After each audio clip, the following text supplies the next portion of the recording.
We are back on It's Always Game Day in Cincinnati talking about a little look back. Mandatory minicamp is in the books for the Cincinnati Bengals. Pretty short and sweet, nothing too crazy. Jonah Williams returned.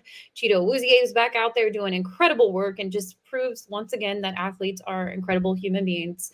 Looks really encouraging for Chido in September. And I know nobody's putting out a date and official clearance for Chido, Jonah, any of the guys working on the side, even Lyle Collins. But would you be surprised right now if Chido is ready for the first weekend of September or second week? Um, Not that surprised. Maybe a little. Just it feels like the entire time people have been saying like, don't be surprised if he misses time. So I've kind of built myself towards that. Mhm. And look, it's you aim low, and then when you finish high, you feel really good. But if you aimed high and you thought he'd be ready week one, and then he's not ready, you're gonna be disappointed. I'm not gonna be disappointed if he's not ready week one, because to me, it's more important he's ready in the playoffs, in the push for maybe the number one seed, than it is he's ready for week one against the Browns. Look, man, I don't care. Throw somebody out there against the Browns. Let DJ Turner try. Hopefully none of these guys get killed. But I mean, the Browns passing offense didn't really scare people, especially with redacted at quarterback. So maybe it does this year. Who knows? Maybe the cobwebs came off. Mm, I am a skeptic. Uh, Mostly because I don't like the guy they have at quarterback, even if he used to be good. yeah. So I personally, I don't care that much if Cheeto's healthy week one. I think it'd be awesome for him. I think it'd be awesome in terms of he made such a fast recovery. But with ACL injuries, you're usually like you're fine to play at what, 9 months. It's there is like an 8 to 9 month right now because ACLs are so different than they were 15, 20 years ago. I tore mine 11 years ago, and it is different. Well, especially different when you have money. And True. I don't think anybody does the old what I had done, which was taking a third off of my patellar tendon and making that my ACL. I don't think they do that anymore. I think they have like lab grown ACLs that they put in there. Pretty cool stuff. Probably not as big of a scar either, but anyway, um, yeah, I didn't feel good the whole next year that I played basketball because the ACL wouldn't. It happened in the basketball season, so I couldn't play football next year. I played basketball and it just didn't feel right. Nothing felt good, and I hated the knee sleeve. I had to wear like this knee sleeve, not a brace, because that'd be weird to play basketball with. But I had to wear this knee sleeve. It always slid down. I hated that thing. But anyway, enough about my ACL that nobody cares about. That's just my experience with it when I look at Cheeto, and I think I'm not going to expect him to play at the same level, especially right away. At 9 months, I don't expect the same level of play. When you looked at Geno Atkins, completely different body type, different position, doing different things, but he really wasn't the same the next year. But then he got really good right after that.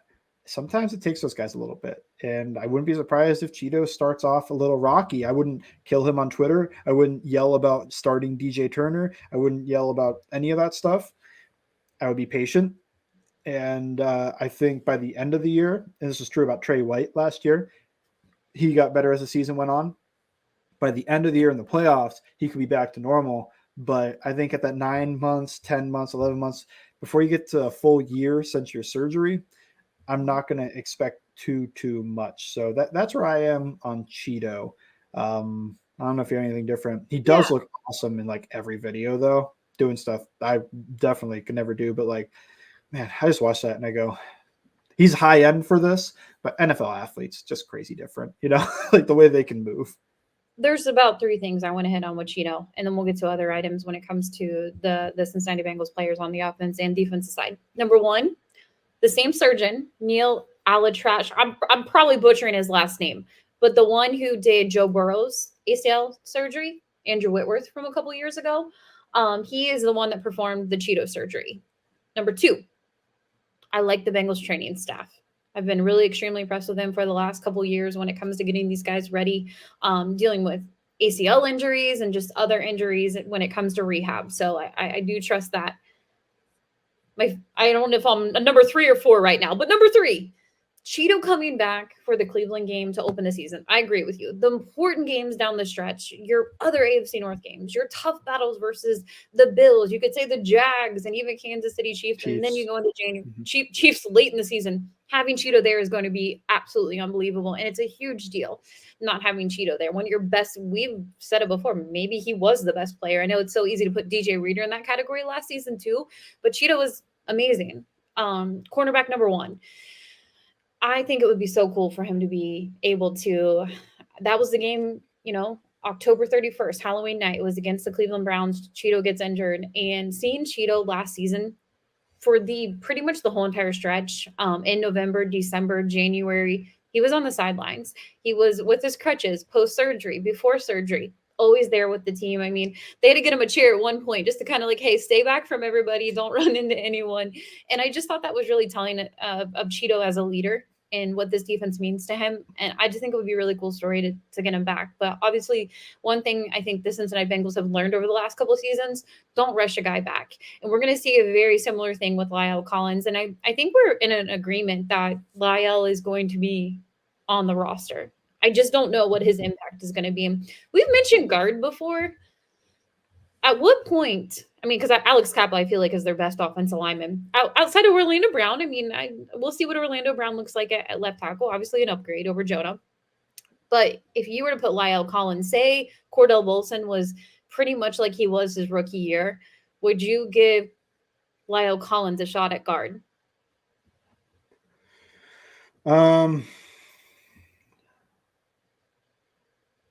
Honestly, if Wilson's playing the same he did last year, probably not. But if he takes a step back, then yes. I don't want to derail a guy, which when too? Do you mean like week 6? Or do you mean before a playoff game? Or no, I wouldn't do that to the playoff situation, just because I feel like it's just been absolutely a musical chairs when it comes to Joe Burrow's playoff offensive line over the last couple of years. I would say you're getting into week 8 of the season. And I hope Cordell Wilson works out, because if you can get a young guy on a rookie contract working out in the guard position, because everybody knows what guards are getting paid in the NFL, and the Bengals do not like to pay guards besides bringing in Alex Kappa. But that's besides the point. Overall, I want him to work out. And I do think he'll get better.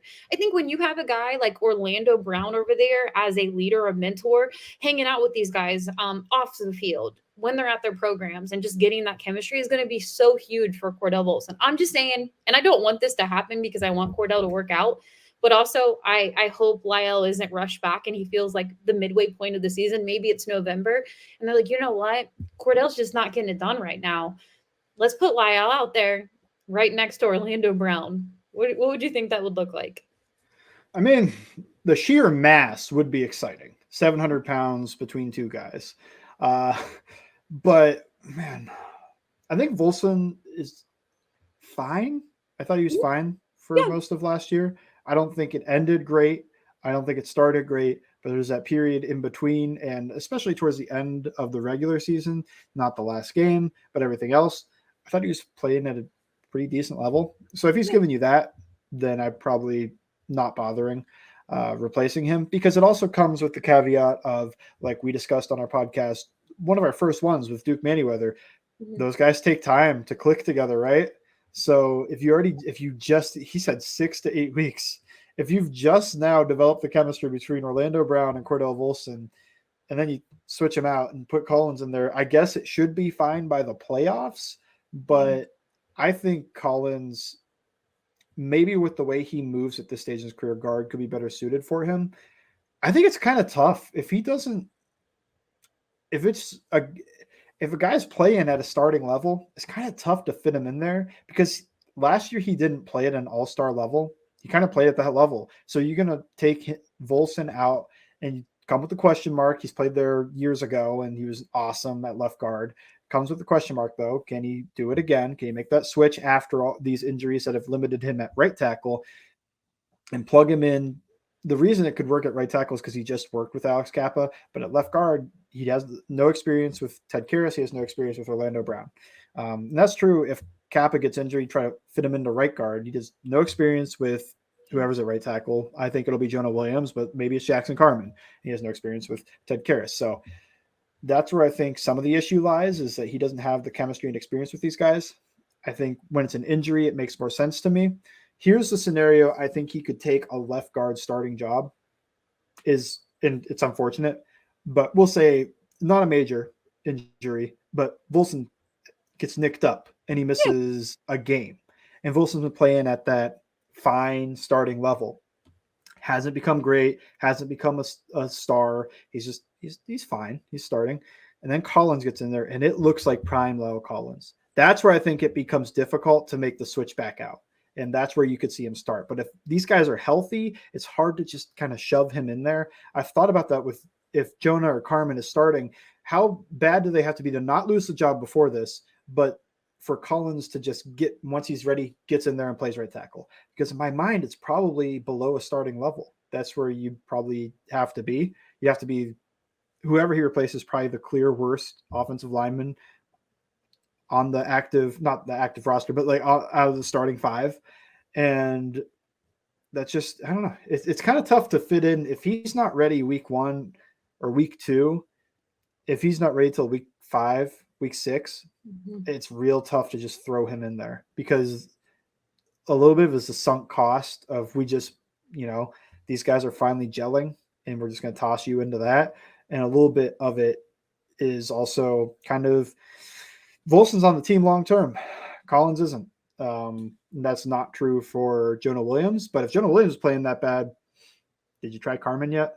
Yep. Now, if that would be the other one, is if Jonah Williams starts out, he's bad. You put Carmen in there, he's bad. That's prime Lyle Collins is coming in once he's healthy. If neither one of those guys are winning that job.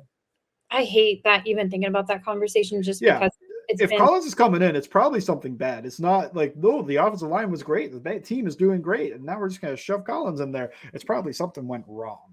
So we've talked to Duke about it and talk. You have chemistry and guys have had to step up. Say that everybody's healthy, and with an offensive line, it's different than another position group. You can't just say, the offensive line is really gelling out there, but you know what, Lyle, it's November. Let's switch something up because of the matchup. That doesn't work with your offensive line like it does other position groups. So we wouldn't see them say, you know what, we like the Lyle Collins matchup better versus that defensive line. So let's just switch him out for this game. That's what's so hard about it. You want to have the depth with your offensive line, and I want Lyle to take his time getting back. But my other question is with Jonah, and I even hate doing this because I feel like I'm being so negative with the offensive line right now, and I actually really believe in the offensive line. And there were a lot of people down on him during regular season. I really do like the offensive line. But say Jonah Williams is your, and we've not, we didn't think Jonah was as bad as a lot of people on social media last year. But say Jonah Williams was exactly like he was last year at right tackle. Mm-hmm. Are you cool with that? But he's at right tackle now.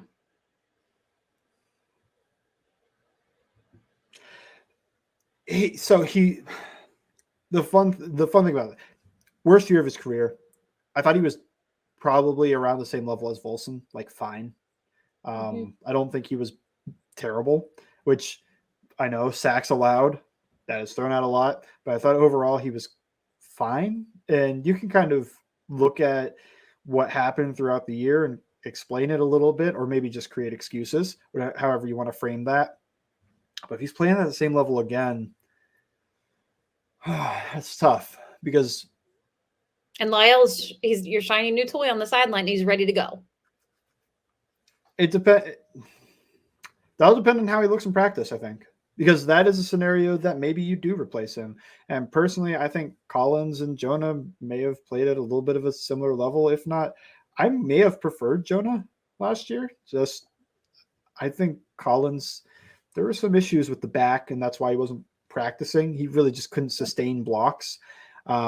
But yeah, I think I might prefer Jonah in that case. So I would roll with Jonah, but these guys see him in practice every day. So if they see Collins and he looks better than last year, if he's moving well and they're testing him, he's sustaining these blocks, his back doesn't seem like an issue, his ankles are good, he looks fully healthy, tough not to go with him, because his last year in Dallas, even though he got injured, replaced by Terrence Steele, etc., man, when he was out there, I still thought he was probably a top 10 right tackle. And you're not going to get that if Jonah Williams is playing the same level he did last year.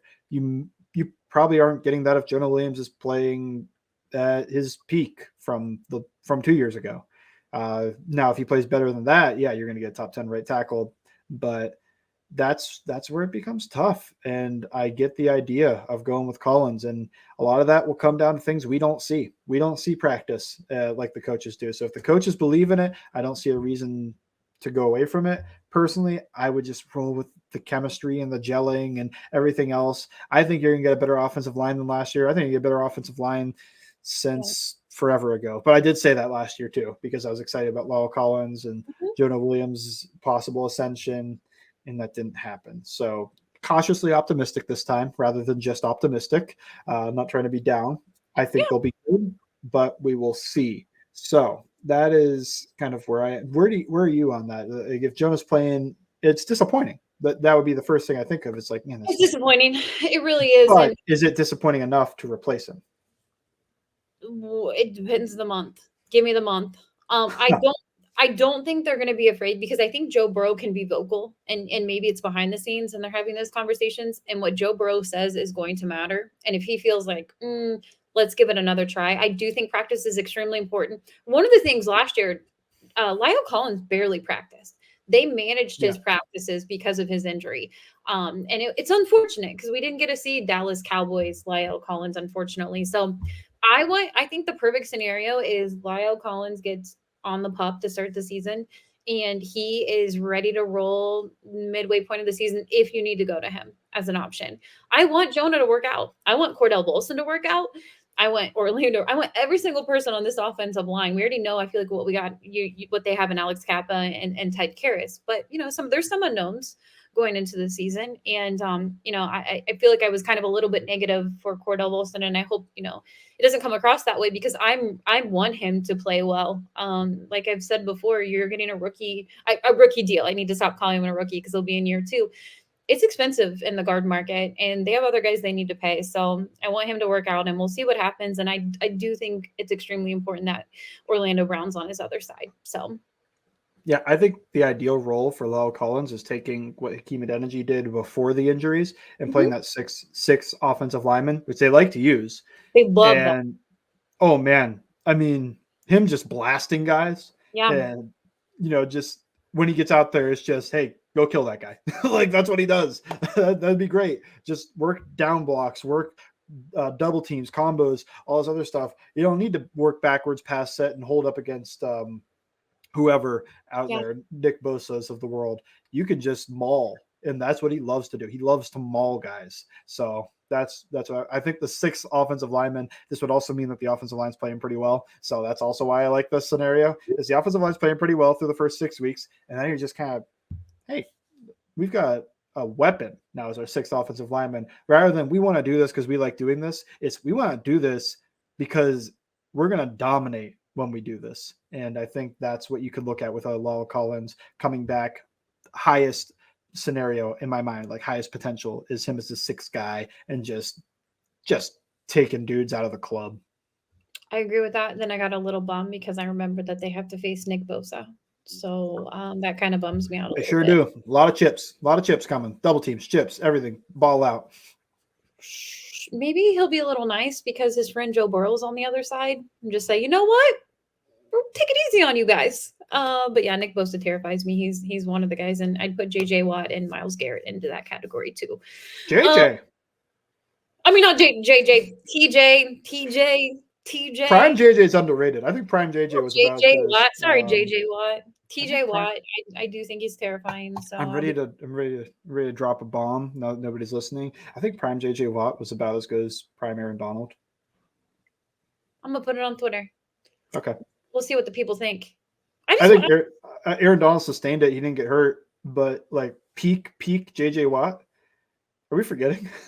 Oh, you know what makes me a little nervous? Go back to the 2011 TJ. 2012. 2012. Yeah, 2013. He came after Andy Dalton, didn't he? Just like come like as a monster and just pretty much in that playoff game, and it was over. Caught interceptions for touchdowns. Yeah, it was. People say TJ Yates won that game. It was a different J. It was JJ Watt as a rookie, and then also as a second-year player, kind of won those games.